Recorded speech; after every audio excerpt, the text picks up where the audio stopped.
kali ini. Assalamualaikum warahmatullahi wabarakatuh. Apa kabar anak-anakku semua dimanapun kalian berada? Tetap semangat, siap belajar walaupun mengharuskan kalian belajar di rumah dalam situasi pandemi COVID-19 yang mengharuskan kalian untuk melakukan segala kegiatan di rumah. Demikian pula dengan belajar kalian. Pada kesempatan kali ini, meskipun kita tidak dapat bertatap muka langsung, kita akan belajar tentang materi 5, subtema 3, pembelajaran 1, 2, dan 3.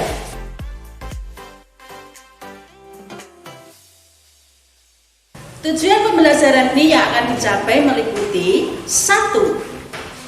Dengan membaca teks tentang materi MEA, siswa mampu mengidentifikasi posisi dan peranan Indonesia di bidang ekonomi dalam lingkup ASEAN dengan benar.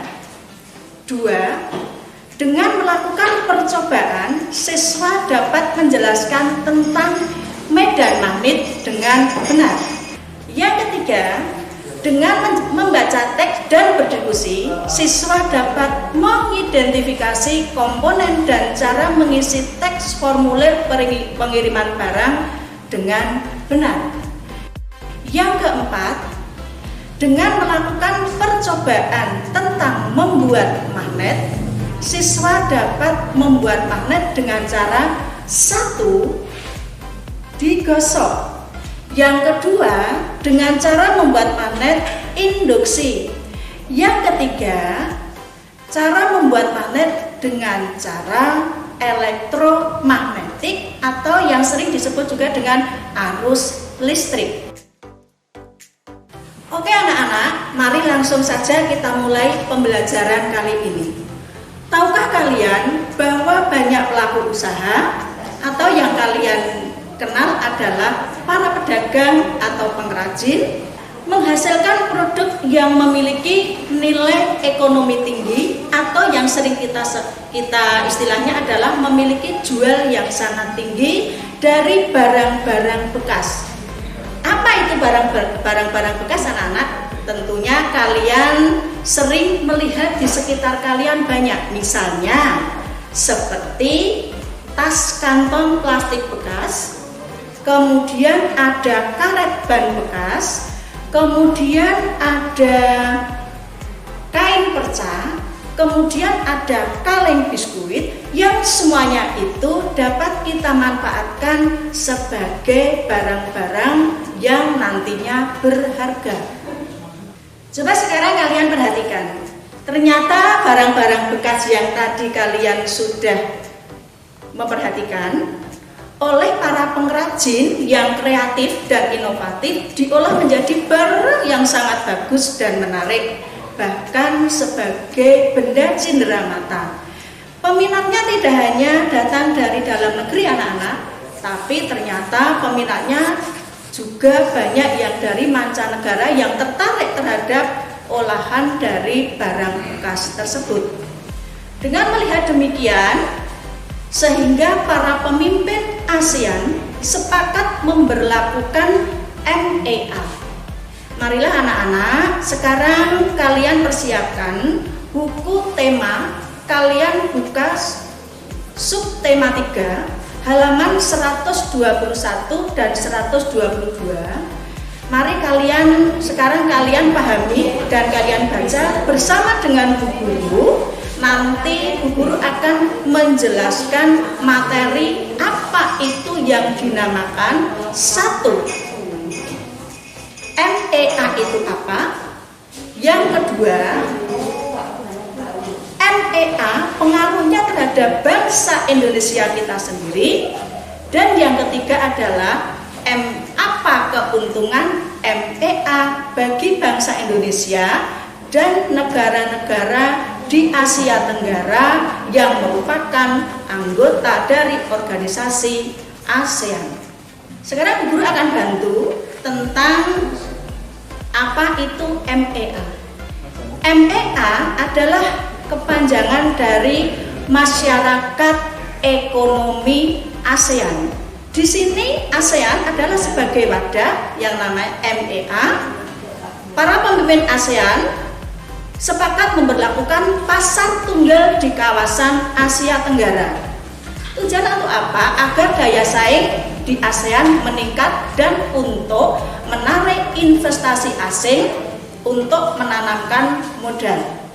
Nah, penanaman modal asing ini di wilayah ASEAN sangat dibutuhkan untuk meningkatkan lapangan pekerjaan dan untuk meningkatkan kesejahteraan di masyarakat, khususnya adalah masyarakat Asia Tenggara. Pembentukan MEA nantinya memungkinkan satu negara menjual barang dan jasa dengan mudah ke negara-negara lain di seluruh Asia Tenggara, sehingga akan terjadi persaingan yang semakin ketat. Kemudian untuk yang kedua, bagaimana pengaruhnya MEA terhadap bangsa Indonesia sendiri? MEA tidak hanya membuka arus barang dan jasa, namun juga tentang pasar tenaga kerja yang profesional. Apa itu profesional, anak-anak? Maksudnya, misalnya tenaga kerja yang profesional adalah seperti dokter yang profesional, pengacara yang profesional, atau akuntan yang profesional. Dengan diterapkannya MEA, tenaga kerja asing dapat mengisi berbagai jabatan serta profesi di Indonesia akan semakin terbuka. Demikian juga dengan sebaliknya. Tenaga Indonesia juga mempunyai peluang yang sangat luas untuk bekerja di wilayah Asia Tenggara. Hal ini berarti memicu produk dan sumber daya manusia untuk lebih ditingkatkan agar terjadi peningkatan daya saing tenaga kerja dengan tenaga asing. Sekarang yang nomor 3, apa keuntungan MEA bagi bangsa Indonesia sendiri dan juga bagi negara-negara Asia Tenggara?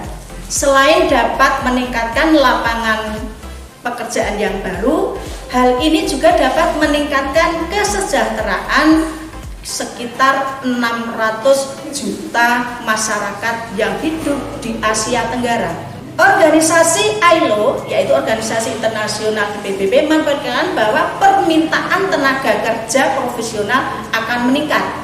Demikian juga dengan level menengah dan juga level yang rendah.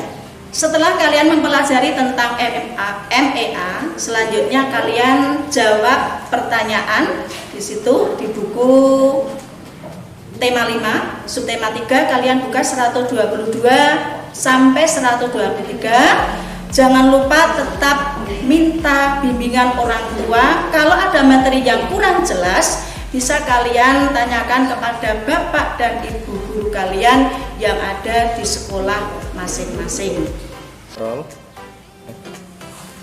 Sekarang kita lanjutkan pembelajaran anak ya. Anak-anakku semua dimanapun kalian berada, MEA juga membuka peluang bagi usaha kecil yang sedang berkembang.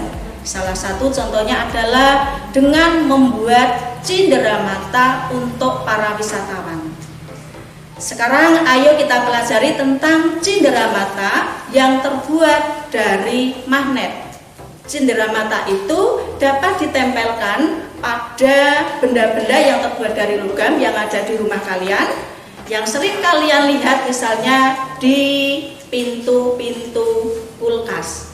Nah, gambar-gambar cenderamata bisa kalian lihat. Di sini ada beberapa contoh cenderamata. Karena kita belajar tentang negara Asia Tenggara, maka di sini ada beberapa contoh dari cenderamata yang terbuat dari magnet. Tahukah kalian bahwa magnet mempunyai medan? Apa yang dimaksud dengan medan magnet? Ayo bersama-sama dengan guru kita melakukan percobaan. Jangan lupa kalian tetap minta bimbingan orang tua dan bertanya kepada bapak ibu guru kalian di sekolah masing-masing. Sekarang kalian buka buku tema 5, subtema 3, Dicermati halaman 125. Siapkan alat-alatnya.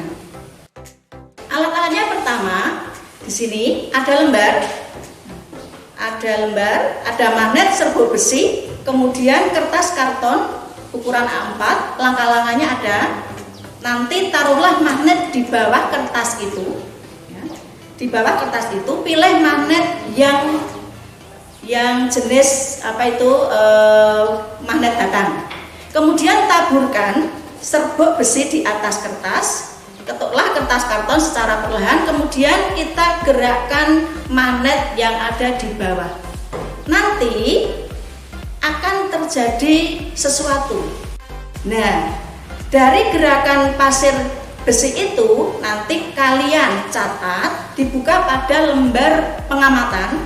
Setiap perubahan kalian selalu catat pada lembar pengamatan. Nanti kalau sudah selesai, bisa kalian serahkan kepada Bapak Ibu guru kalian, bisa sebagai tugas kalian.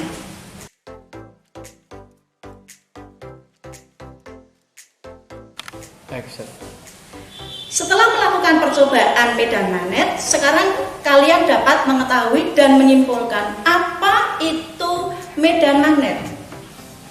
Lihat, medan magnet adalah daerah atau wilayah yang dipengaruhi oleh gaya magnet. Medan magnet ini tidak dapat dilihat anak-anak, namun dapat digambarkan. Nah, ini Bu Guru memiliki penayangan tentang gambar. Di situ ada garis-garis halus yang mengitari dari magnet batangan. Nah, gambar-gambar itulah yang disebut dengan medan magnet yang ada di sekitar magnet. Di atas, di bawah, di samping kanan, di samping kiri. Dengan demikian, besar medan magnet tergantung dari kekuatan magnet. Artinya, kalau kalian memiliki magnet yang lebih besar, maka medan magnetnya juga semakin besar. Kita lanjut ya anak-anak. Masih semangat anak-anak?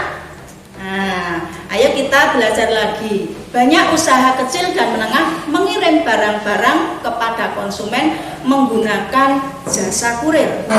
Biasanya sebelum barang dikirim, penjual mengisi formulir terlebih dahulu.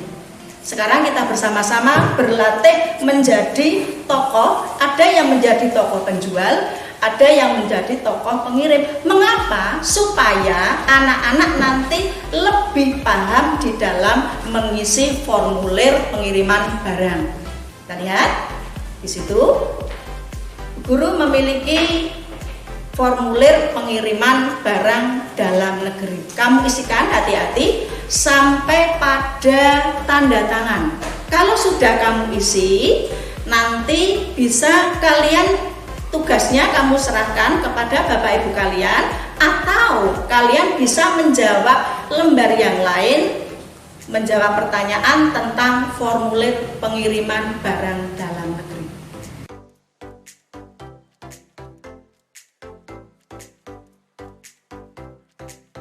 Kita lanjut ya, anak-anakku dimanapun kalian berada. Satu hal yang belum kalian pelajari yaitu bagaimana membuat magnet.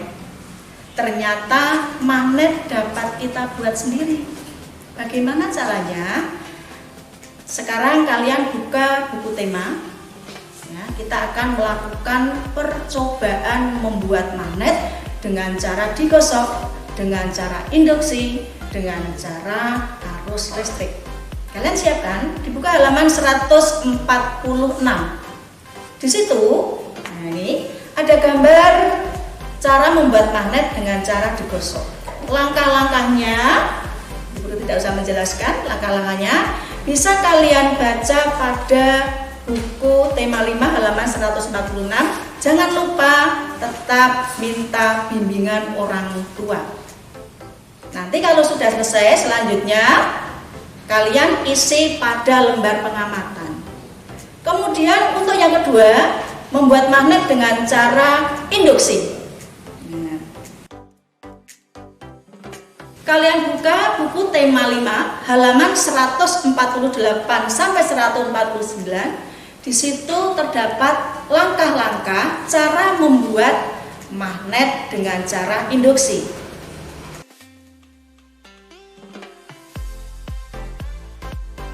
Untuk tahap yang ketiga, cara membuat magnet dengan cara arus listrik. Buka buku tema lagi, halaman 150. Di situ ada langkah-langkahnya, alat dan bahan. Kalian lihat, cara percobaannya tidak hanya satu kali anak-anak. Bisa satu kali, juga dua kali, tiga kali, bahkan 5 kali, sampai betul-betul kalian melakukan percobaan ini, kalian merasa menemukan hasil yang sangat memuaskan. Setelah itu, kalian isikan pada lembar pengamatan, bisa diserahkan nanti sebagai tugas kepada Bapak Ibu guru kalian.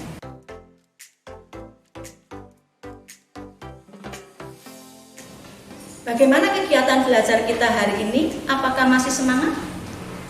Apakah sudah kamu pahami materi yang Ibu guru sampaikan? Atau ada yang belum kalian pahami? Kalau bisa, tetap minta bimbingan kepada orang tua, bertanya kepada Bapak dan Ibu guru kalian untuk memahamkan materi yang sudah Ibu sampaikan. Dan itu sebagai, jangan lupa, itu sebagai tugas-tugas untuk dikerjakan dan dikumpulkan kepada Bapak dan Ibu guru kalian. Anak-anakku sekalian, kiranya yang Ibu sampaikan cukup sekian dulu. Kapan-kapan kita dapat berjumpa lagi. Salam untuk anak-anakku, khususnya kelas 6 yang ada di Kabupaten Batang. Jangan lupa kalian tetap belajar, kalian tetap menjaga kebersihan, dan tetap semangat, ceria, dan happy. Assalamualaikum warahmatullahi wabarakatuh.